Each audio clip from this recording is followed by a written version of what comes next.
Hey guys, I'm back. It's me. And guess what? I just got paid. It's Friday night. Party's jumping. Well, yeah. I don't know if the party's jumping or not because I don't, I haven't been out and partying or because I'm still quarantining. I don't know about the rest of y'all, but I'm still quarantining. So I can't say the party is jumping. But you know what? There is a party jumping. And it's apparently jumping in the ocean. Guys, there are like 2 hurricanes that are supposed to be forming right now in the Gulf. So pray for us down here in the Gulf area because we cannot afford any other hurricanes. Like, we're still trying to recover from Harvey in these parts, okay? So keep us in mind when y'all praying, for folks' safety and stuff, because we don't need that kind of issue. 2020 has been debilitating, so we definitely do not need to add to it with another hurricane. So listen, I came by tonight to give my wrap up about the DNC, the Democratic National Convention. So it wrapped up on yesterday with Joe Biden accepting the presidential nomination from the Democratic Party. Well, a few days prior to that, the first night of the DNC, they had Michelle Obama speak. They followed her up the following night with President Barack Obama.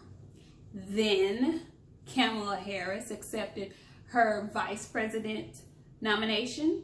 And Joe Biden closed it out on yesterday, accepting the presidential nomination from the Democratic Party. So I think it could not have gone any better. Michelle came with her speech, guns a-blazing. Basically, I felt like she delivered the speech that I would have delivered had I been given an opportunity to speak. She kept it politically correct, but she hit all the right points that I was happy she addressed.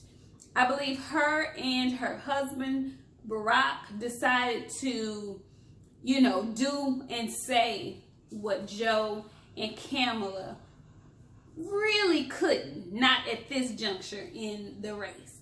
So basically, the Obamas put it to the American people like this. We are basically at war.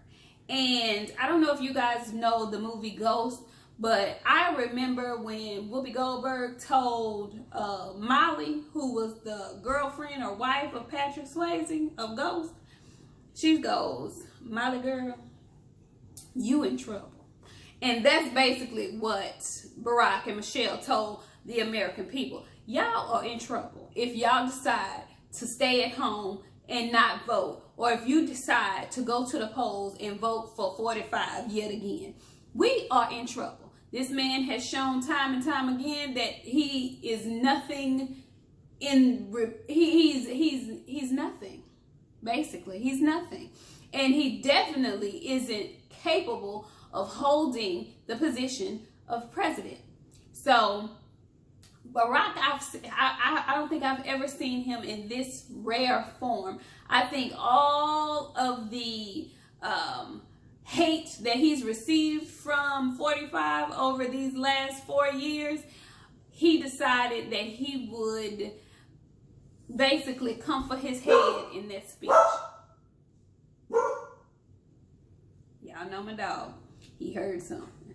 So, baby, when I say Barack let him have it, and not necessarily let him have it, but just basically called him an incompetent fool, which that's what he is, an incompetent fool. He said that in these last 3.5 years, you would think that he would have at least tried to grow into the position, but he's incapable of doing so.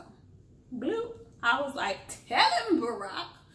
And so those are things that, Kamala and Joe are probably going to say later on during the debates. But at this time, it wasn't the place for them to do so. At this time, this was the convention. And so this was the time that Kamala took to introduce herself to people who do not know her, who may not know her, who she is, her background, those kind of things. And I think she did an excellent job of doing so. I wish we would stop with the making, thinking that she can only be black, because she's not. She's a multicultural woman. Her mother is Indian. Her father is Jamaican. Her father is black. He's not a black American. He was a black Jamaican, but he's black. She has all kind of baby pictures of her and her sister in dashikis. She has said time and time again that her mother raised them black. Why are we questioning this? The woman chose to go to an HBCU. The woman chose to pledge a black sorority. Why are we still tripping? She married a white man. That's her prerogative. Black men do it all the time. We don't question their blackness. We may question their morals. We may question other stuff. We don't question their blackness because they marry outside of their race. We don't do that. But we're going to do it with this sister. I think that's so fraud.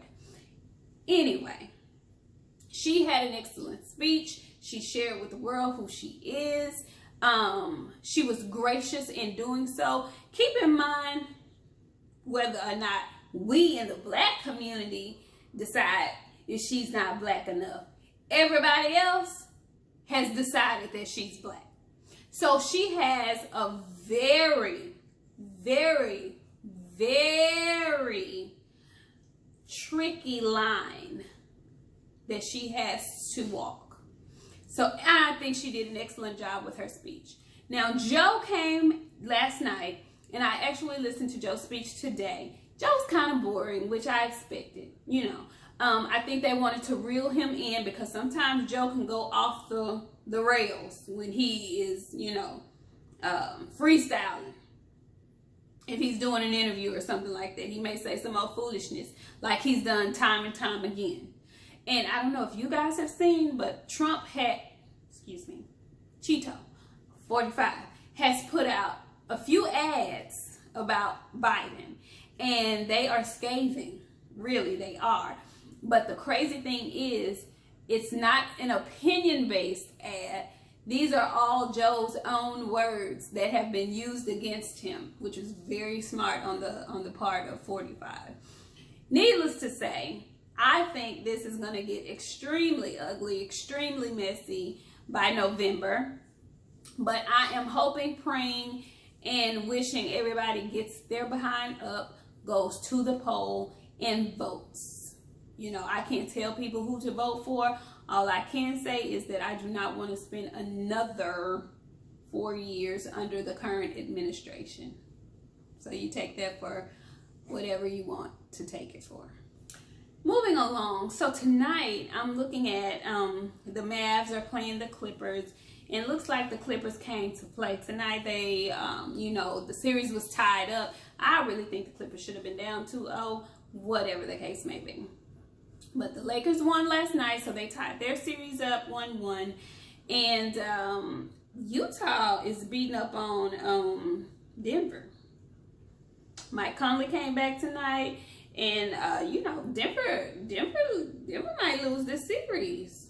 They really might lose the series. So, also today there was another boxing match. I don't know if y'all are familiar, probably not, because he's been retired. But Sergio Martinez came out of retirement. He's like 45 years old. Fought a 36-year-old guy who had a second-round knockout in his previous fight.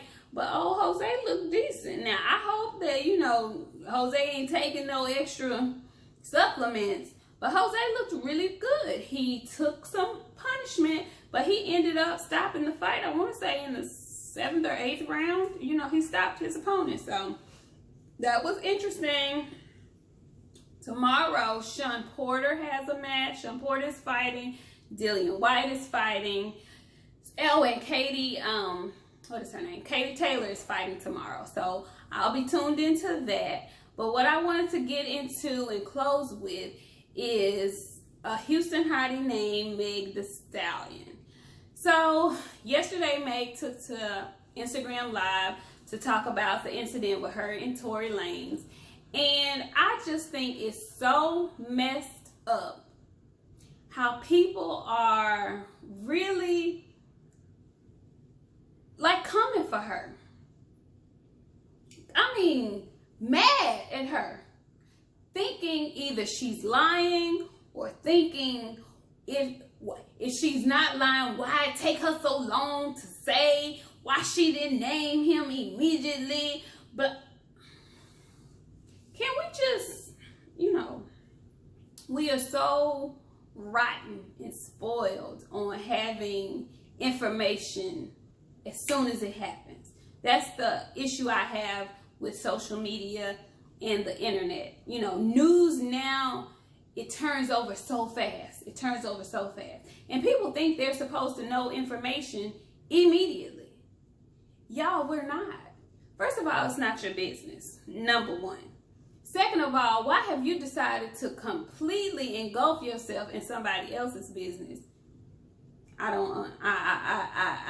can't get it for the life of me. But some people are interested like that. I commentate on culture shit all the time. So, okay, cool. You want to be nosy, you want to have an opinion, cool, whatever.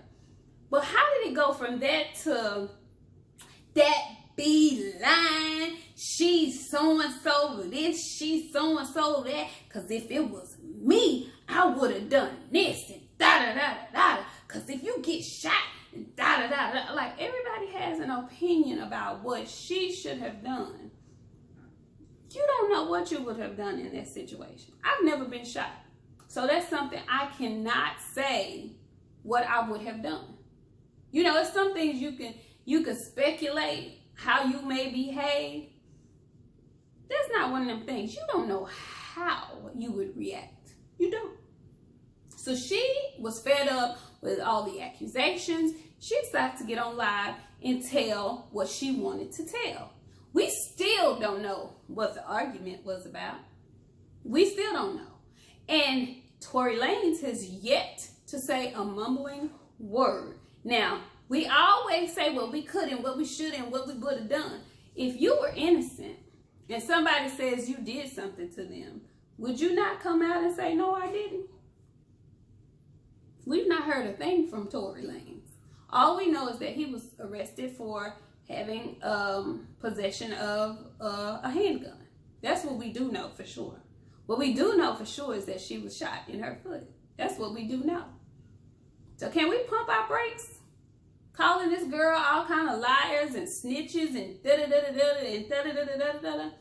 I've experienced trauma, so I'm real sensitive to how people assume somebody is supposed to act when they've had a traumatizing experience. And it pisses me off when I hear people who have nothing to do with the situation express their feelings as if they did, or express their feelings as if they were there, or make up a whole elaborate story about this situation as if they were there.